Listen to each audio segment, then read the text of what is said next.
学名 Eucalyptus radiata， 桃金酿科尤加利属，又称作桉树，是澳洲东南部特有的树种。其树干和较大的树枝上有着粗糙纤维状到片状的树皮，而较细的树枝上，树皮则呈现灰色光滑状，并长着类似弯曲眉毛的长形叶子。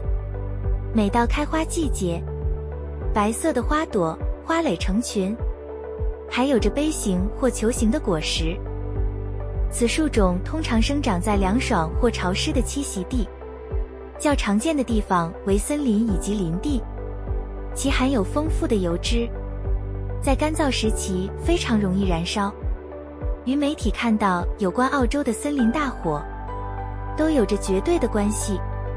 相较于蓝椒尤加利强效的成分以及抗病毒效果，适合族群为健康的成人，如若家中长辈以及孩童要使用，则比较推荐澳洲尤加利，因为澳洲尤加利成分含量相对来说温和许多，气味也比前者要来得柔和，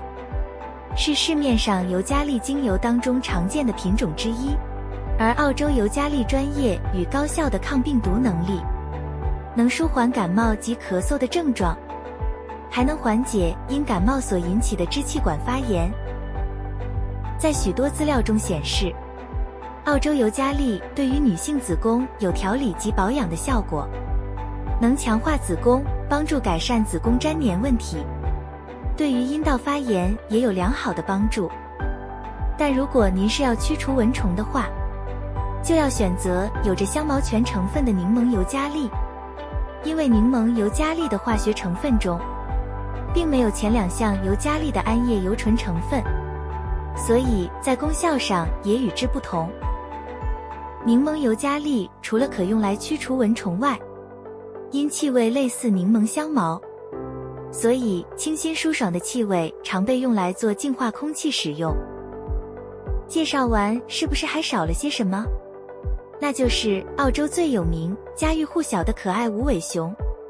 在澳洲的森林几乎是以尤加利树所组成，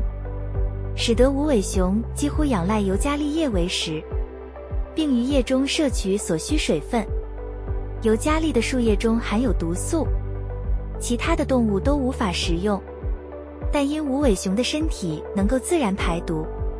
所以尤加利叶就变成无尾熊的主食之一。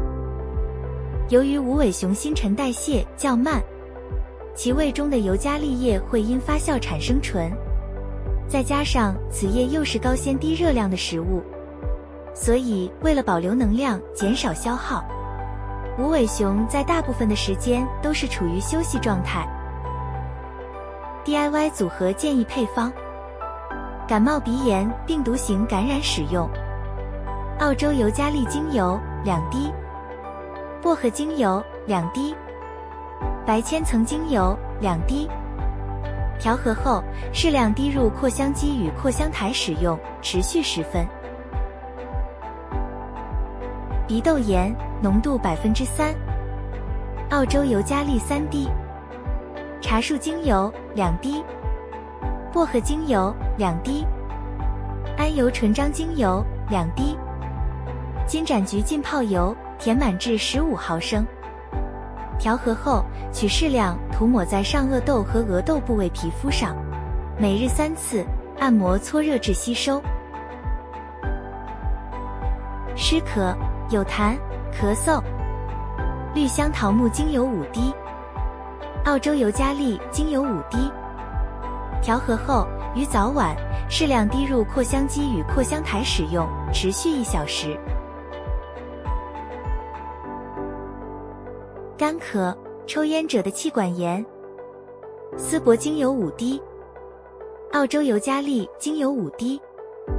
调和后于早晚适量滴入扩香机与扩香台使用，持续1小时。影片最后，